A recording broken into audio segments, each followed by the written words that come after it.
Cuaresma, tiempo para dar un salto espiritual.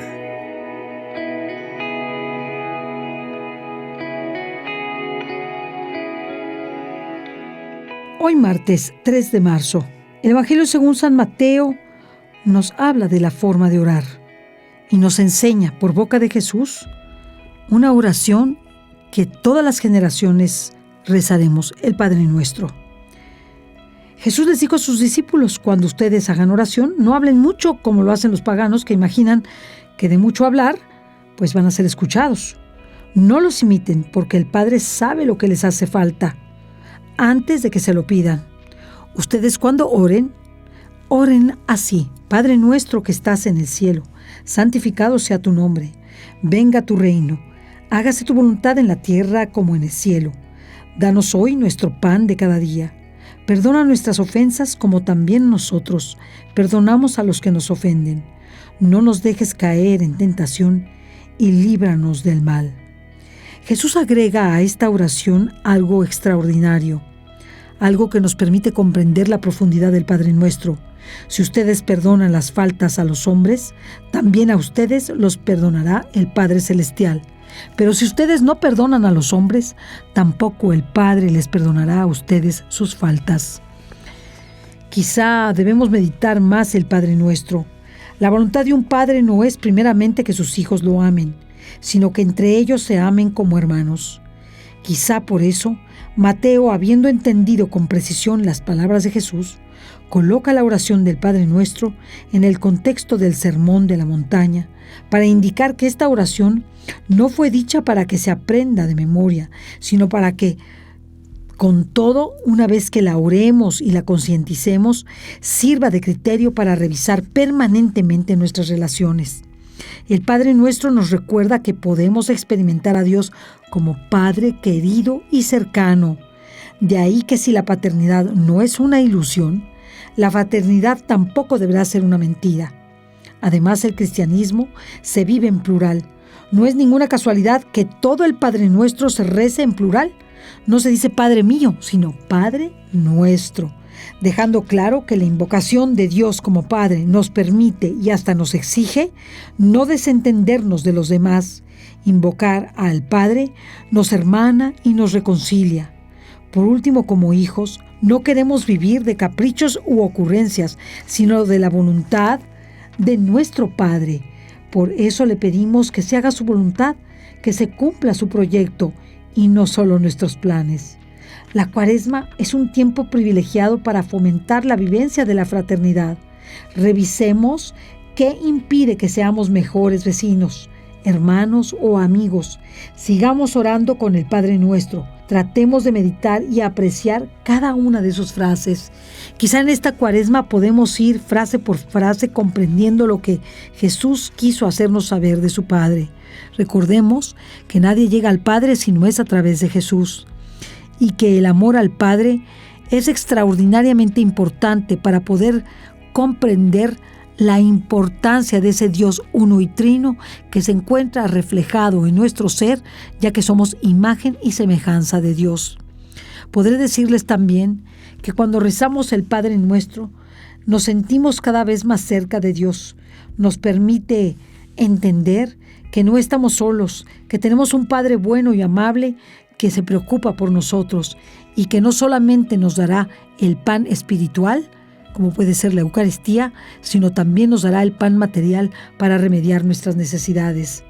Jesús nos presenta en esta oración del Padre Nuestro una lección de vida incomparable. Nuestros ruegos alcanzan el corazón de Dios, que se complace en auxiliarnos con presteza. Por eso confiadamente le llamamos Padre Nuestro. A mí me gusta rezar una oración que me enseñó una persona de mucha oración y que se las paso como un tip precioso porque ayuda a crecer en el amor a Dios Padre. Y dice de la siguiente manera: Padre, me pongo en tus manos, haz de mí lo que quieras, sea lo que sea. Te doy las gracias, te entrego todo a fin de que tu voluntad se cumpla en mí y en todas tus criaturas. No deseo nada más, Padre, te entrego mi alma, mi mente, mi cuerpo, mi espíritu, mi pasado, mi presente, mi futuro y mi día, con todo el amor y la confianza de que soy capaz, porque tú me amas, porque tú eres mi Padre. Después de esta oración, agrego todas las peticiones, anhelos y preocupaciones que tengo, pidiéndole a María Santísima interceda por mí e interceda por aquellos que necesitan de nuestra ayuda y de nuestra oración. Recordemos que la oración es la gran fuerza del hombre y la gran debilidad de Dios. Gregory Kerr, quien ha grabado muchos programas aquí en la estación, siempre nos dice algo que a mí me conmueve, y que es: no te preocupes de lo que necesitas, no te preocupes del tiempo que te hace falta para lograr también eso que necesitas. Preocúpate por el tiempo por el cual necesitas hacer oración. Pon tiempo especial para hacer oración. De ese tiempo sí preocúpate, porque de ese dependerá tu santidad, tus necesidades cumplidas, tus virtudes fortalecidas, especialmente la fe y la caridad, y en ellas la esperanza segura del cielo, la vida eterna después de esta vida. La oración es la forma en la que nosotros más nos acercamos a Dios y más detonamos la llave de su misericordia y de su omnipotencia. Y junto con María nos convertimos en esa omnipotencia suplicante que nos permitirá obtener de Dios aquello que más necesitamos, siempre y cuando sea conveniente a nuestra salvación. Dios, en esta oración, nos pide que perdonemos a nuestros hermanos y nos recuerda que mucho más nos ha perdonado Dios. Por ello, en esta Cuaresma, te invito a revisar esos resentimientos, esas rencillas, esos malos entendidos que seguramente tienes en tu corazón. Ponlos delante del Padre. Hazle ver al Padre que necesita su ayuda para perdonar, para amar y para poder sanar esa herida que tienes en tu corazón. El Padre, que solo busca nuestro bien y sobre todo nuestro bien espiritual para que vayamos a la vida eterna, nos remitirá a Jesús, quien nos mostrará el preciosísimo momento del perdón universal. Padre, perdónales porque no saben lo que hacen. Imaginemos a Jesús en la cruz, vejado, escupido, maldecido, maltrecho, cosido a ese madero en donde ya no tiene forma ni siquiera de moverse. Los mismos a los que les hizo los milagros lo han crucificado.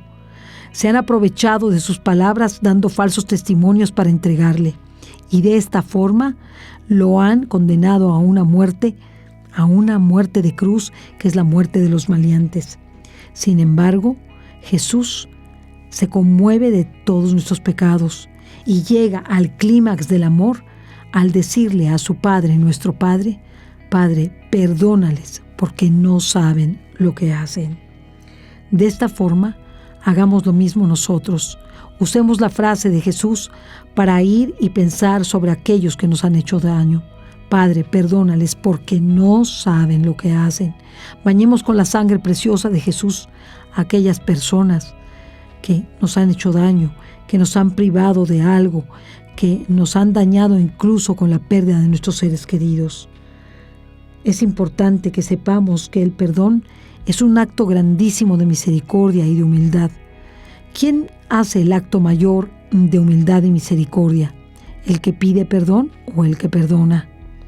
Porque el que pide perdón, a pesar de que tenga que purificar lo que hizo, requiere de humildad para pedir perdón, para acercarse a aquellos que agredió y ofendió y destruyó sus vidas. Sin embargo, ahí se queda todo. Pero el que recibe el perdón tiene que ser aún más humilde para aceptar la poquedad de aquel que lo ofendió, el pecado con el que esa persona se acerca a nosotros y que nosotros hemos sido perdonados también por pecados semejantes o quizá mayores por parte de Dios. Así que el que perdona requiere de una mayor humildad y de una mayor misericordia. Se parece a Dios Padre y siendo parecido a Dios Padre se transforma en alguien diferente. Cuando pienso en aquellos esposos que se han ofendido o aquellos que han cometido adulterio y han ofendido al otro esposo, me recuerdo que alguien me dijo que cuando un esposo o esposa perdonaba a su esposo o esposa por haber cometido adulterio, con todo su corazón y con todo su amor, se convertía en el padre espiritual o la madre espiritual de su propio esposo. Porque es muy difícil perdonar algo así, pero no es imposible porque nada es imposible para Dios. Así que revisemos aquello que nos ha ocurrido en la vida y si ya no tenemos a la persona o no tenemos la posibilidad de acceder a ella, hagámoslo con nuestra imaginación delante del sagrario. Hagamos esos pasos del perdón como son, imaginarnos que somos bebés y que de un lado nos carga Jesús a nosotros y de otro está el agresor también niño. Y que en ese momento, mientras estamos cargados por Jesús delante del sagrario, puedo decirle a mi ofensor todo lo que he sufrido con lágrimas y dolores, y que mi ofensor ve todo eso y también llora y con lágrimas y dolores me pide perdón. Imaginemos cómo Jesús nos permite abrazarnos y aún besarnos, y de esa manera terminar con la ofensa. Recuerdo también a Mariana Barragán, esta chica que con una bala perdida quedó paralítica para siempre. Su dolor era inmenso. Odiaba a su agresor, que ni siquiera la conocía y la había dañado de por vida. Jesús tocó su corazón y buscó a su agresor. Estaba ya en la cárcel. Escribió una larga carta para decirle que lo perdonaba. Su agresor recibió la carta y tuvo la posibilidad de verlo cara a cara y poderle dar ese perdón. Esto es conmovedor. Nos permite ver la grandeza del amor de Dios. Cuando vemos que un hermano nuestro nos perdona y nos abraza, eso nos acerca más al corazón de Jesús y nos hace santos y nos permite acercarnos más a nuestro Padre Dios, ya que su Hijo Jesús hizo y remedió todos nuestros pecados con la muerte de cruz y nos perdonó desde ahí de una manera abiertísima y extraordinaria. Padre, perdónales porque no saben lo que hacen. Que Dios te bendiga. Cuaresma, tiempo para dar un salto espiritual.